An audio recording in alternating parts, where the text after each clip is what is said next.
تاریخ کہتی ہے کہ جب مولا غدیر جناب امیر یہ خواہش ہوئی کہ کربلا میں میرے حسین کا کوئی ناصر ہو، جس طریقے سے پیغمبر اکرم نے قرآن مجید میں پیغمبر کی دعا موجود ہے، پیغمبر نے اللہ سے دعا کی رب ادخلنی صدقاً، اے پروردگار مجھے کعبے میں مکے میں سچائی کے ساتھ حق کے ساتھ داخل کر، وجعلنی من لدنک سلطانا نصیرا، اور اپنی جانب سے مجھے ایک مددگار عطا فرما۔ مسلسل پیغمبر کی دعا کر رہے تھے، پیغمبر کی دعا مستجاب ہوئی اور علی کی شکل میں پروردگار نے مددگار عطا کیا۔ لیکن پیغمبر نے یہاں لفظ نصیر استعمال کیا ہے، اے پروردگار مجھے اپنی جانب سے مددگار عطا فرما، نصیر عطا فرما۔ پیغمبر نے یہ نہیں کہا کہ ناصر عطا فرما۔ ناصر بھی مددگار کو کہتے ہیں، نصیر بھی مددگار کو کہتے ہیں، لیکن ناصر میں بھی فرق ہے اور نصیر میں بھی فرق ہے۔ فرق کیا ہے؟ ناصر کہتے ہیں اسے جو کبھی مدد کرے کبھی نہ کرے، کبھی مدد کرے کبھی نہ کرے، لیکن نصیر اسے کہتے ہیں جو اٹھتا ہے تو مدد کرتا ہے، جو بیٹھتا ہے تو مدد کرتا ہے، جو بولتا ہے تو مدد کرتا ہے۔ یعنی زندگی کا کوئی بھی لمحہ ایسا نہیں گزرتا کہ جس میں مدد نہیں کرتا۔ عزیزان محترم، جس طریقے سے پیغمبر نے علی کو اپنی مدد کے لیے مانگا، اسی طریقے سے علی نے عباس کو حسین کی مدد کے لیے مانگا، اسی طریقے سے علی نے عباس کو حسین کی مدد کے لیے مانگا۔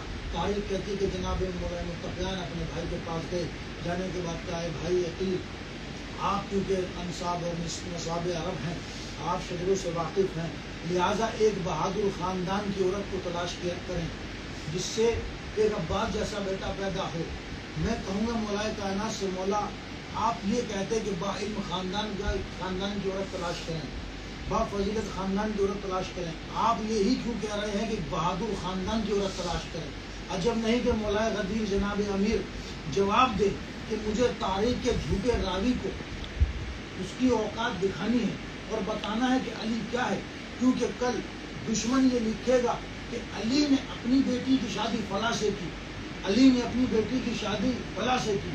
تو میں آج پہلے ہی دن بہادری کی شرط لگا کے بتا رہا ہوں کہ جو علی کسی بزدل کی بیٹی لیتا نہیں تو کسی بزدل کو بیٹی دیتا بھی نہیں ہے۔ صلوات پڑھیں گے محمد و آل محمد۔ عزیزان محترم، مولا عباس علیہ السلام کی ولادت ہوئی اور دنیا میں تشریف لے گئے۔ ڈاکٹر پیام اعظمی کہتے ہیں کس طریقے سے کہ عباس آئے روح شجاعت بنے ہوئے، بھائی کے حق میں پیکر نصرت بنے ہوئے، جانے وفا وقار اطاعت بنے ہوئے، مادر کی شان باپ کی عزت بنے ہوئے، ماں گود میں جو لیتی تھی اس نازنین کو زہرا دعائیں دیتی تھی ام البنین کو، زہرا دعائیں دیتی تھی ام البنین کو۔ تو اس طریقے سے یہ شہزادہ پروان چڑھ رہا ہے۔ اور آپ نے اکثر و بیشتر سنا ہوگا کہ حضرت عباس علیہ السلام کا ایک لقب ہے باب الحسین، باب الحسین یعنی حسین کے گھر کا دروازہ۔ بھئی ہم نے اب تک یہ سنا تھا کہ پیغمبر نے فرمایا یا علی انا مدینۃ العلم وعلی بابھا، میں شہر علم ہوں، علی اس کا دروازہ ہے۔ یعنی پیغمبر بتانا چاہتے تھے کہ مجھ تک آنا ہے تو علی تک آنا پڑے گا، اور حسین یہ بتانا چاہتے ہیں کہ اگر مجھ تک آنا ہے تو عباس تک آنا پڑے گا۔ دوسرا لقب کیا ہے شہزادے کا، میرے آقا کا کیا لقب ہے؟ قمر بنی ہاشم، بنی ہاشم کے گھر کا چاند، بنی ہاشم کے گھر کا چاند۔ دیکھیے ایک عام مثال آپ دیکھیں کہ اگر کہیں کوئی شاعر نہ ہو اور وہاں اپنی شاعری کو ظاہر کرنا، وہاں اپنی شاعری کا لوہا منوا لینا، یہ کوئی کمال کی بات نہیں ہے۔ جہاں کوئی خطیب نہ ہو وہاں خطابت کر کے مجلس پڑھ کے اپنے آپ کو خطیب کہلوا لینا یہ کوئی بڑی بات نہیں ہے۔ لیکن جہاں سارے ہی شاعر ہوں وہاں اپنے آپ کو شاعر اعظم کہلوانا یہ کمال کی بات ہے۔ جہاں سارے ہی خطیب ہوں وہاں اپنے آپ کو خطیب اکبر کہلانا یہ کمال کی بات ہے۔ تو بھیا آپ ملاحظہ کیجئے کہ ستاروں کے جھرمٹ میں رہ کر چاند ہونا اور ہے، لیکن جہاں سارے ہی چاند ہو وہاں پر قمر بنی ہاشم بن جانا یہ عباس علمدار کا کمال ہے۔ صلوات پڑھیں گے محمد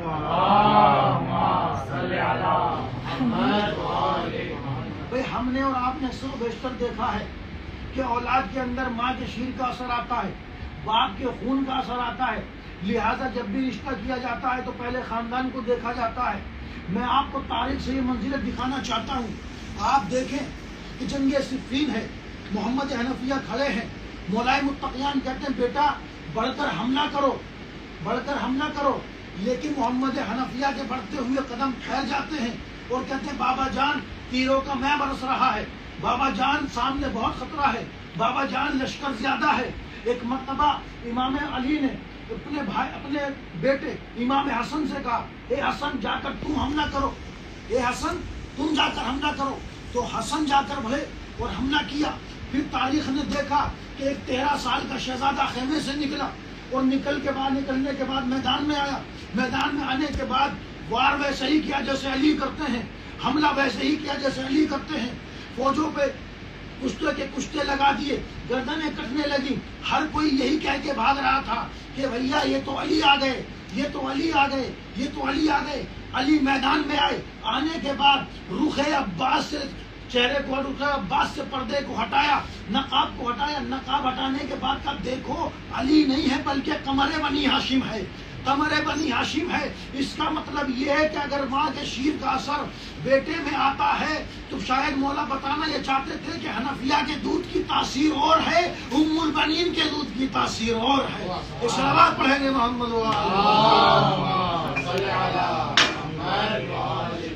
ایک رخ اور میں آپ کو دکھاتا ہوں. آئیے جنگ خیبر ہے، جنگ خیبر ہے اور خیبر کے میدان میں مولائے غدیر جناب امیر پہنچے اور کھڑے ہیں. ادھر سے مرحب آیا. مرحب نے کیا کہا؟ انا الذی سمتنی امی حیدرہ، امی مرحبا، میری ماں نے میرا نام مرحب رکھا ہے. تو پلٹ کے مولائے غدیر نے بھی ویسے ہی تعارف کرایا. انا الذی سمتنی امی حیدرہ، میری ماں نے میرا نام حیدر رکھا ہے. تو اس کا مطلب یہ ہے کہ خیبر 2 تلواروں کی جنگ نہ تھی بلکہ 2 ماؤں کے کرداروں کی جنگ تھی. ایک نے اپنی اولاد کو پال کر مرحب بنا دیا، ایک نے اولاد کو پال کر حیدر بنا دیا.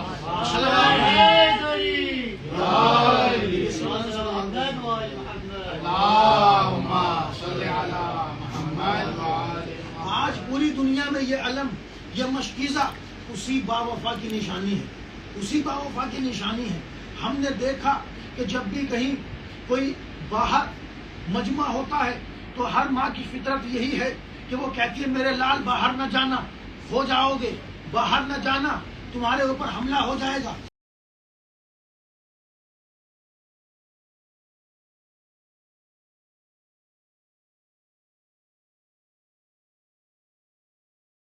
محترم آج 8 محرم ہے. آج صبح سے آپ سرکار باوفا کا مسائل سن رہے ہیں اور حسین کو ان کے بھائی کا پوچھا گیا کون عباس. آج گھر گھر سے یہی صدا ہوئی ہے عباس کا ماتم ہے، وفادار کا ماتم ہے، فوج حسینی کے علمدار. کون عباس؟ روایت کہتی ہے کہ صبح عاشور کا سورج نمودار ہوا، حسین مظلوم حر کا لاشا لے کے آئے، جون کا لاشا لے کر آئے، حبیب کا لاشا لے کر آئے، اون محمد کے لاشے لے کر آئے، یہاں تک کہ علی اکبر کا لاشا لے کے آئے. لیکن یہ سب منظر غازی عباس دیکھ رہے ہیں. ایک مرتبہ ایک خیمے میں جاتے ہیں، اس خیمے میں جہاں مشکیزیں رکھے جاتے تھے، ایک مرتبہ عباس نے ایک منظر دیکھا کہ کربلا کی اس زمین پر بچے سینے کے بل لیتے ہیں اور ایک جملہ کہہ رہے ہیں العطاش العطاش، ہائے پیاس، ہائے پیاس ہمارے ڈال رہی ہے، ہائے پیاس ہمارے ڈال رہی ہے. تو ارباب ازا جیسے ہی عباس نے منظر دیکھا، ارے برداشت نہ ہو سکا، آقا کی خدمت میں آئے. آنے کے بعد کہا آقا ارے اب مجھے لڑنے کی اجازت دیجیے، آقا خیمے میں پانی نہیں ہے، اے آقا مجھے لڑنے کی اجازت دیجیے. مظلوم کربلا نے بھائی کو سرتاپا دیکھا. ایک مرتبہ کہا عباس ارے تم تو میرے لشکر کے علمدار ہو. ایک مرتبہ غازی نے بائیں دیکھا، دائیں دیکھا، طلب دیکھا آقا اب وہ لشکر ہی کہاں رہا جس کا میں علمدار ہوا کرتا تھا. لو ارباب ازا، مظلوم کربلا نے بھائی سے کہا بھیا ارے لڑنے کی اجازت نہیں ہے لیکن بچوں کے لیے پانی کی سبیل کر دو. لو ارباب ازا سکینہ خیمے سے نکلی, ارے ننھا سا مشکیزہ لیا, ارے علم میں باندھا. لو عباس نے علم کو لیا. تاریخ کہتی ہے کہ عباس ایسے چلے, ایسے خیمے سے نکلے کہ جیسے بھرے گھر سے کوئی جنازہ نکل رہا ہو. ارے حمید کہتا ہے کبھی سکینہ قدموں سے لپٹ جاتی تھی, کبھی زینب توڑ کے کہتی تھی بھیا ارے جو صبح سے گیا وہ واپس نہ آیا. لو ارباب ازا حسین نے عباس کو رخصت کیا. عباس سوار ہوئے لیکن مقتل کہتا بھی چند قدم چلے تھے کہ حسین نے کہا بھیا عباس ذرا ٹھہرو تو صحیح, عباس رکو تو صحیح. عباس کہنے کا آقا کیا بات ہے؟ کہ بھیا ذرا علم کو جھکاؤ, علم کو جھکاؤ. علم پر کچھ لکھا تھا, حسین نے اسے مٹایا اور کچھ لکھا. ارے یہ منظر بہن زینب دیکھ رہی تھی. ایک مرتبہ ہاتھوں کو جوڑ کے کہتی بھیا علم پر کیا لکھا تھا اور آپ نے کیا لکھ دیا؟ کہ بہن علم پر لکھا تھا نصر من اللہ و فتح قریب, میں نے مٹا کر لکھ دیا انا للہ و انا الیہ راجعون, کیونکہ مجھے معلوم ہے میرا عباس واپس نہیں آئے. لو ارباب ازا عباس فرات پا پہنچے, پانی کو مشکیزے میں بھرا اور واپس پلٹنا چاہتے ہیں. فوجیں آگے آ گئی. تاریخ کہتی ایک لعین نے ایک تیر عباس کی آنکھ میں مارا. عباس طرف گئے پھر آگے چلتے رہے. بس کوشش یہی ہے کسی طریقے سے مشق سکینہ خیموں میں پہنچ جائے. لو ارباب ازا ایک شکی آگے بڑھا, عباس کا دہنا بازو قلم کر دیا. عباس تڑپنے لگے اور کہتے اگر میرا بایاں بازو بھی کاٹ دو گے تو یہ پانی خیمے میں پہنچاؤں گا. پھر آگے بڑھے, ایک شکی نے چھپ کے وار کیا.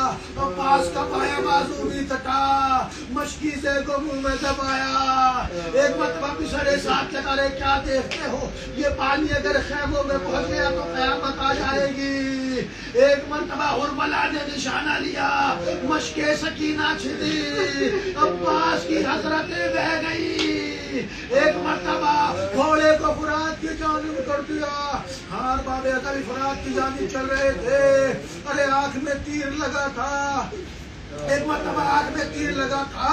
عباس نے چاہا کہ اس تیر کو نکالے لیکن ہاتھ تو سلامت نہ تھے. ارے جناب زہرا کی یہی تو وصیت ہے, اے خطیب تو میرے عباس کی وہ مصیبت کیوں نہیں پڑتا؟ ارے کربلا کے میدان میں جب کوئی بھی شہید گھوڑے سے گرا ہے اس نے اپنے ہاتھوں کا سہارا لیا. ہائے میرا عباس, ارے کس عالم میں گھوڑے کی سیٹ سے زمین پہ آیا. عباس نے اس تیر کو گھٹنے کے ذریعے سے نکالنا چاہا. ایک شکی آگے بڑھا, سر عباس میں خود مارا. عباس زمین سے زمین پہ آئے, آقا میرا آخری سلام. حسین ادھر کمر کو پکڑے, الان ان کا سارا تازاری آخری. اے بھیا عباس تیرے جانے سے میری کمر ٹوٹ گئی. اے بھیا اس عالم میں ہمیں چھوڑ کے نہ جا. لو ارباب ازا حسین چل رہے ہیں اور ایک مرتبہ جیسے ہی مظلوم کربلا گرے اور گر کے جو اٹھے تو عباس کا دہنا ہاتھ حسین کے ہاتھ میں, پھر بایوں ہاتھ عباس کا حسین کو ملا. فرات پر پہنچے, کیا دیکھا 32 سال کا بھائی ایڑیا رگڑ رہا ہے. ارے سر کو اٹھا کے زانوں پہ رکھا, کہا آقا اے آقا میرا سر اپنے زانوں سے ہٹا لیجئے. ارے مجھے وہ وقت یاد آ رہا ہے, ارے جب کوئی نہ ہوگا آپ کا سر رکھنے والا کا عباس. اگر کوئی تمنا ہے تو بیان کرو. آقا جب دنیا میں آیا تھا تو آپ کی زیارت کی تھی, اب دنیا سے جانا چاہتا ہوں تو آپ کی زیارت کرنا چاہتا ہوں. عباس دیر کس بات کی ہے؟ آقا ایک آنکھ میں خون ہے, ایک میں تیر ہے. حسین نے خون کو صاف کیا, عباس نے چہرہ امامت کا دیدار کیا. عباس کی تمنا سنتے ہی حسین کو بھی ایک تمنا یاد آ گئی کہ عباس ارے اپنی تمنا تو بیان کر دی، میری تمنا بھی سن لو بھیا۔ زندگی بھر آقا کہا، ارے مولا کہا، امام کہا، کبھی بھائی نہ کہا۔ ایک بار بھائی کہہ دے، عباس نے بھائی کہا، روح جنت کو پرواز کر گئی۔ حسین نے علم کو اٹھایا، ارے خیمے کی جانب چلے۔ سکینہ چھوٹے چھوٹے بچوں کو لے کے نکلی، اے بچوں میرا چچا آ گیا۔ ارے اب کیا دیکھا، علم تو آیا، علم دار نہ آیا۔ بچے علم سے لپٹ گئے، واہ عباسا، واہ مزدورا، واہ قربتا۔